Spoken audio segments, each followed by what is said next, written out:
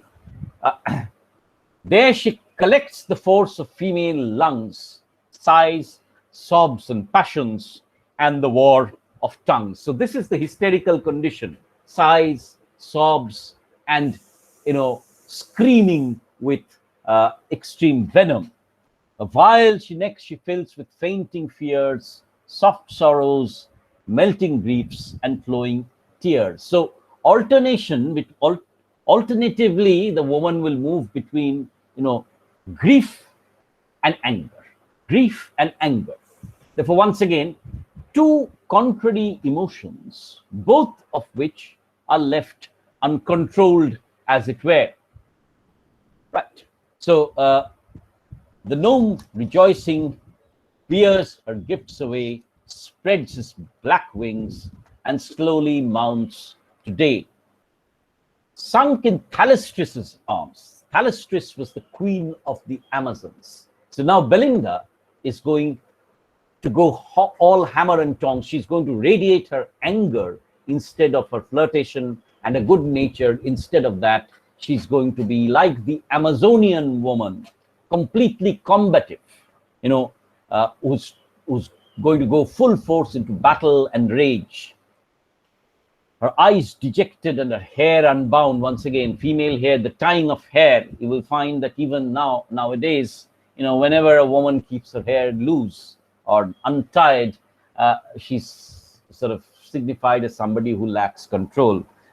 Many of you who are girls will have found that that is why your seniors, often parents, will ask you to tie up your hair, because untied, loose, scattered hair is considered to be a signature of hysteria, as it were. Some of these ideas, by the way, have penetrated and percolated down to our societies as well.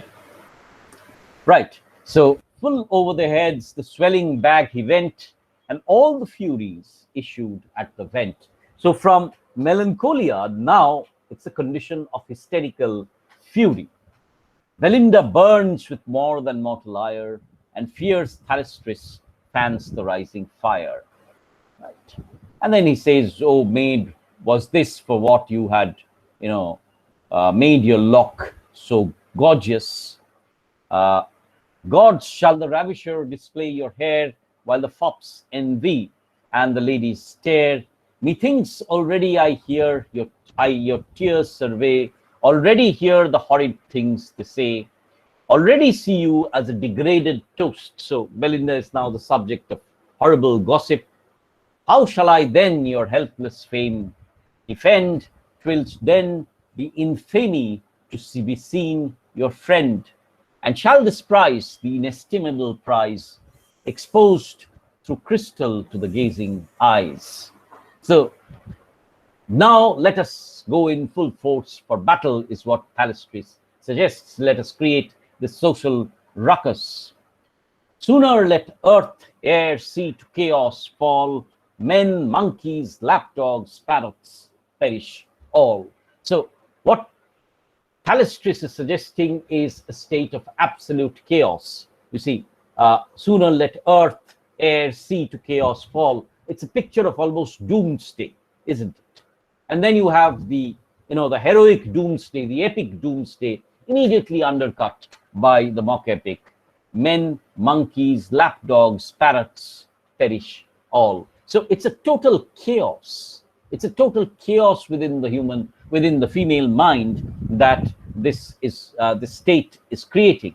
Right. Now, interestingly, this is also in the life of Pope Dr. Samuel Johnson writes about the freaks and the humors and the spleen and vanity of women as they embroil families in discord and fill houses with disquiet. So women were seen as, creating all sorts of problems within families, right? So the freaks and humors and spleen and vanity of women who were largely uncontrolled do more to obstruct the happiness of life in a year than the ambition of the clergy in many centuries. So the woman, the hysterical woman, was seen as somebody who was liable to create chaos. So far we had seen the fatal woman, the woman who is beautiful, like Helen, who creates chaos in society by radiating a desire, right? So the femme fatale.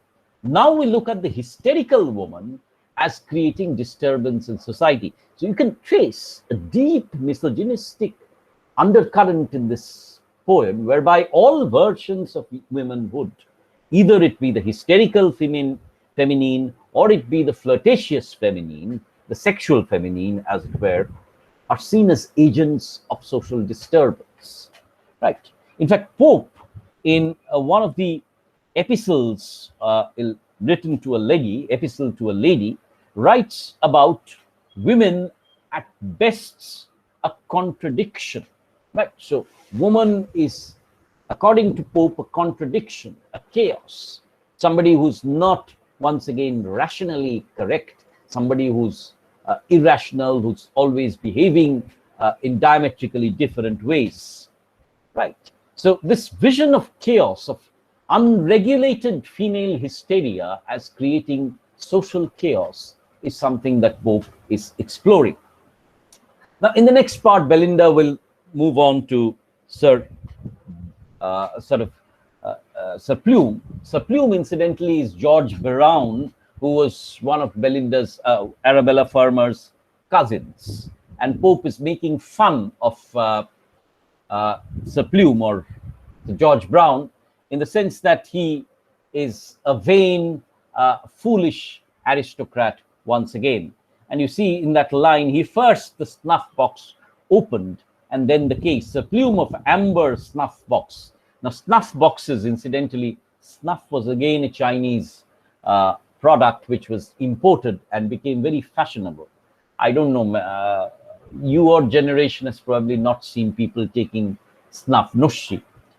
In our times, of course, we saw certain people take snuff. So plume of amber snuff box. So snuff boxes were very fashionable objects in the 18th century, brought from colonial China. And the nice conduct of a clouded cane. Now you see that in the 18th century, wigs were very fashionable and canes were also very fashionable. Chori.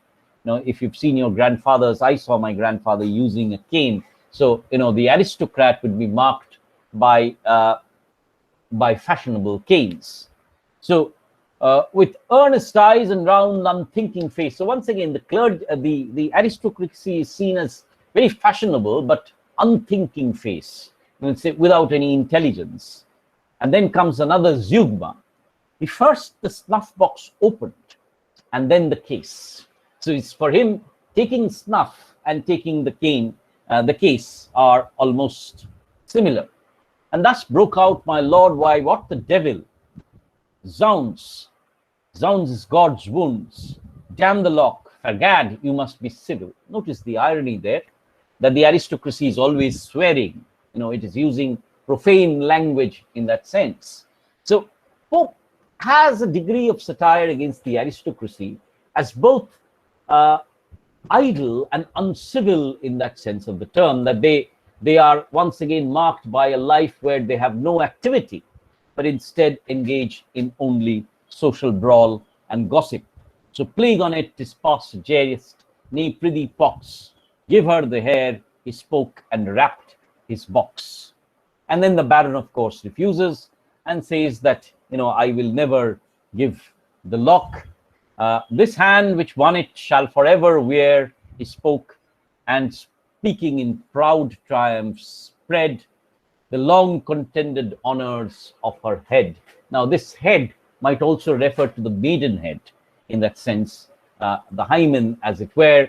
So there's always a sexual undercurrent within the poem, and of course, the rapists gloating over the act of rape. But Umbriel forbears not, so he breaks the vial whence the sorrows flow. So now from anger, irrational anger, you move towards irrational grief. And once again, as I suggested, that hysteria was marked by the exuberance of bodily fluids, especially tears. Then see the nymph in beauteous grief appears, her eyes half languishing, half drowned in tears. So she's pretending to be extremely grievous. With a sigh she raised, and thus she said, forever cursed be this detested day, which snatched my best, my favorite girl away. Right. And then she suggests, so had I rather unadmired remained in some lone isle or distant northern land, where the gilt chariot never marks the way. So had I remained isolated, had I remained not in polite society, where none learn ombre, none ever taste bohea. Bohea is a version of tea, a kind of tea. There kept my charms concealed from the mortal eye, like roses that in deserts bloom and die. So Belinda is talking that about how she could have remained isolated and prevented herself from being, subjected to such social ostracization and such ridicule after the rape of the lock. So the cistern, now this line is important. See the poor remnants of these slighted hairs. My hands shall rend whatever thy rapine spares. So as it were, she will have to cut off the other lock also, because she cannot go out in society with one lock only.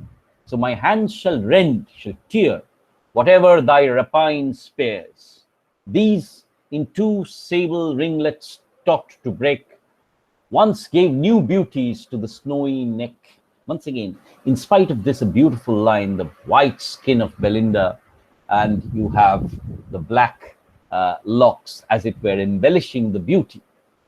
The sister lock, now uncouth, sits alone, and in its fellow's fate foresees its own. Once again, Pope refers to Catullus's poem, where Berenice talks about the need to cut off the other lock of hair, and the other lock fearing for its fate. So Pope is falling back upon the classical poem of Catullus, and tempts once more, uncurled it hangs, the fatal shears demands, and tempts once more thy sacrilegious hands. Oh, hadst thou cruel been content to seize hairs less in sight, or any hairs but these. Now, these last two lines are a little controversial in the sense that critics have suggested that they refer to, hairs less in sight or any hairs but these. They refer to the pubic hair. So in that sense, Belinda is, as it were, suggesting that there is a latent sexual desire for the Baron, in the sense that she's saying that if you had accessed not these hairs but the pubic hairs, so she's suggesting that she was game for the sexual encounter, and there was latent desire in her for the Baron. Right, so this is Canto 4, where we have the description of the hysterical Belinda. Now, let me point out a few facts here before I sort of analyze the other things. I have suggested that in this particular section, Pope is looking at the immediate reaction of Belinda post the cutting of the lock of hair. Pope is suggesting that Belinda's state is hysterical and that it is symptomatic of what was in that particular period called hysterical womanhood. Now, this hysterical womanhood, according to classical and later medical theory, early modern theory, was marked by primarily by as a sickness of the womb, of the uterus, and therefore its treatment was supposed to be intercourse through marriage and childbearing.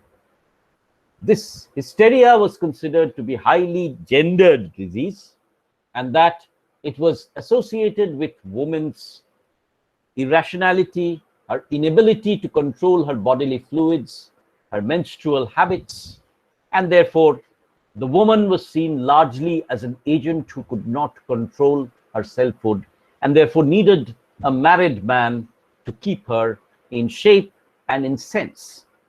So Pope is playing upon this, and therefore he's creating a cave of spleen where Umbriel, who is marked by bad ill nature, goes and finds three major symptoms.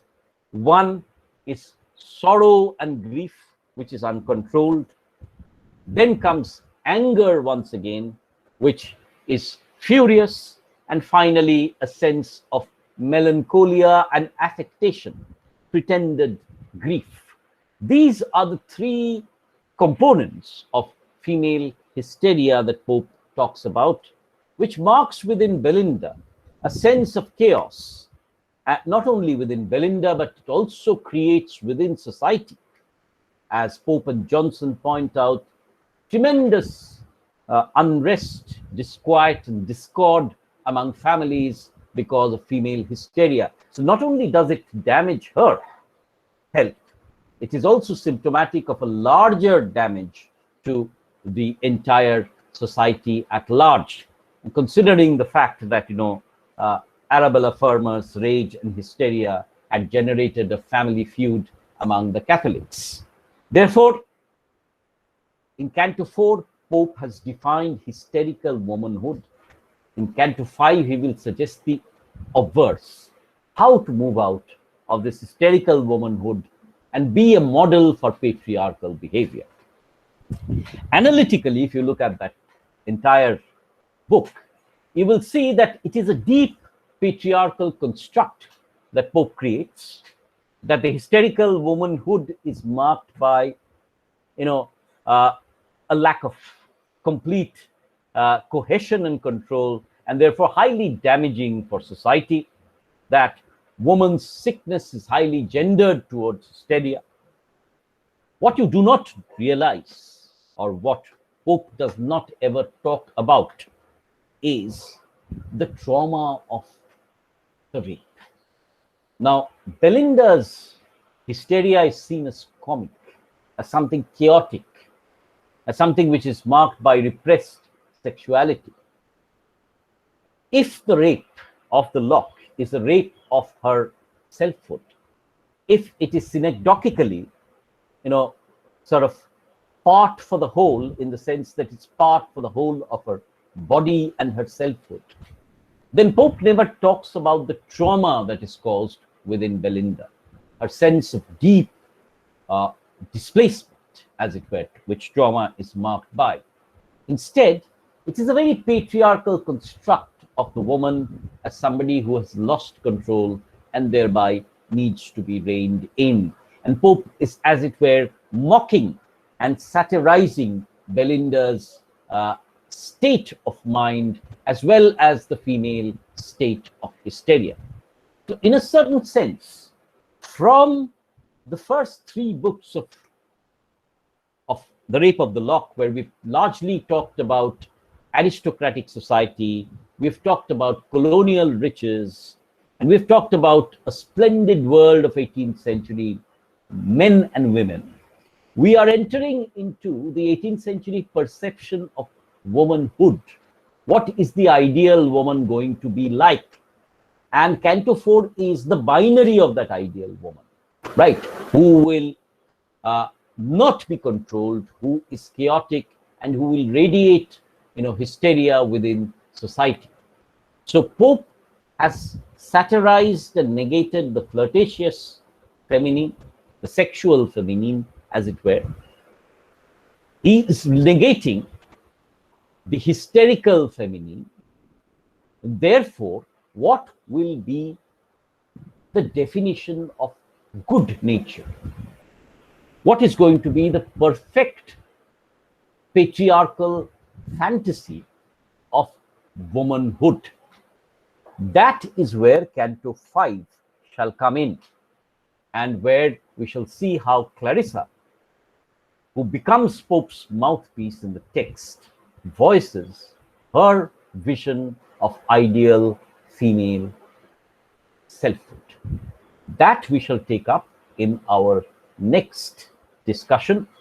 In the meanwhile, you can obviously do some little bit of homework and read up what the thesis of hysteria was like from the classical age, and how it was closely associated with the gendered female body, especially the uterus and menstruation. So we'll stop here for the moment, and we will suggest that in Canto 5, Pope also has to resolve the poem. In the sense, not only has he to offer a version of the ideal patriarchal notion of femalehood, he also has to bring this poem to a close. He will also have to indulge in the epic battle of the sexes. So all in all, Canto 5 sort of promises to be another exciting canto, although with a liberal dose of male patriarchal advice on how a woman should behave. But that is something which we shall take up in our next discussion, the discussion of Canto 5. With that, I'll bring today's recording to an end.